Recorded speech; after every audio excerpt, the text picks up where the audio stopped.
Data structures and algorithms. Data structures organize data efficiently in computing. Data structures are widely applied in the following areas: compiler design, operating system, statistical analysis package, database management system, numerical analysis, simulation, artificial intelligence, and graphics. The term data means a value or set of values. It specifies either the value of a variable or a constant. For example, marks of students, name of an employee, address of a customer, value of pi, etc. A record is a collection of data items. For example, the name, address, course, and marks obtained are individual data items. What is a file? A file is a collection of related records. For example, if there are 9 students in a class, then there are 9 records of the students. All these related records are stored in a file. Let's look at the classification of data structures. There are 2 types of data structures. One is primitive, and second is non-primitive.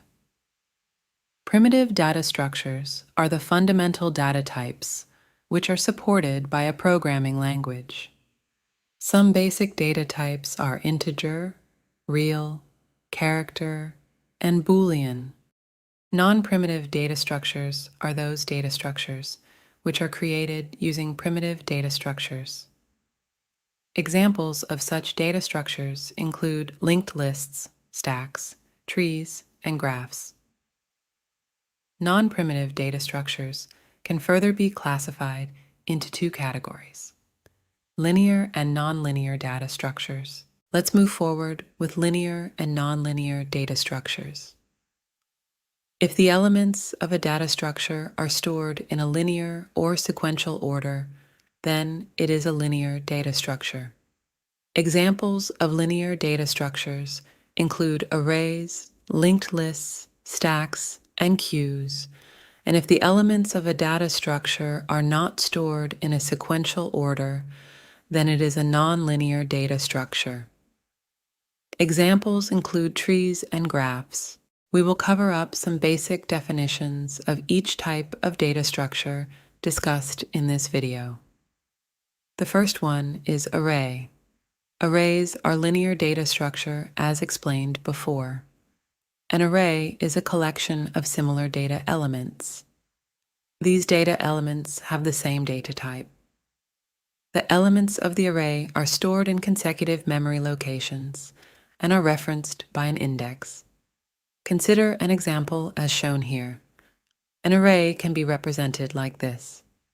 The size of array is 10 in this example. The array is filled with first 5 elements as 10, 20, 30, 40, and 50. The index of an array starts with 0, so the index value for data element 10 is 0. Index value for data element 20 is 1, and so on for the rest. This will be further discussed in our next video. Linked lists.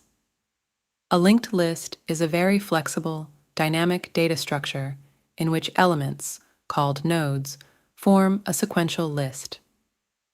In contrast to static arrays, a programmer need not to worry about how many elements will be stored in the linked list. An array has fixed size to store data elements, but linked list fix this issue. Here's a simple example to understand linked list. Picture a paperclip chain. Each paperclip is like a node in a linked list, connected to the next one.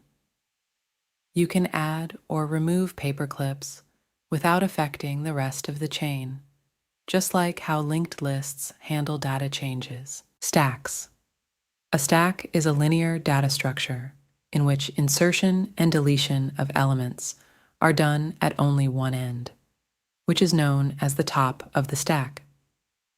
Stack is called a last in, first out, LIFO structure because the last element which is added to the stack is the first element which is deleted from the stack. Imagine stacking cups on top of each other.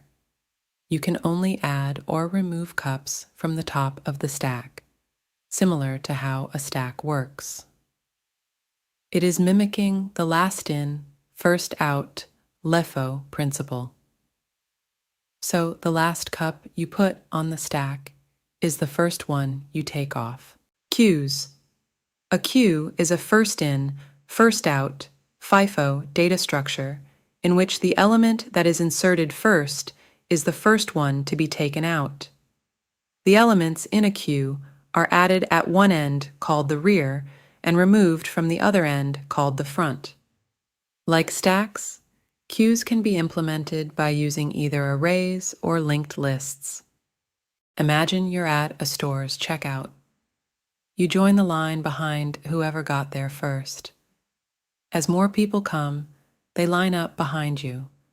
When it's your turn, you pay for your items, then leave, and the next person moves up. It's like first come, first served, making sure everyone gets their turn fairly. That's how a queue works. Next data structure is trees. A tree is a nonlinear data structure which consists of a collection of nodes arranged in a hierarchical order. One of the nodes is designated as the root node, and the remaining nodes can be partitioned into disjoint sets such that each set is a subtree of the root. Moving forward with the last but not the least data structure called as graphs. A graph is a nonlinear data structure which is a collection of vertices, also called nodes, and edges that connect these vertices.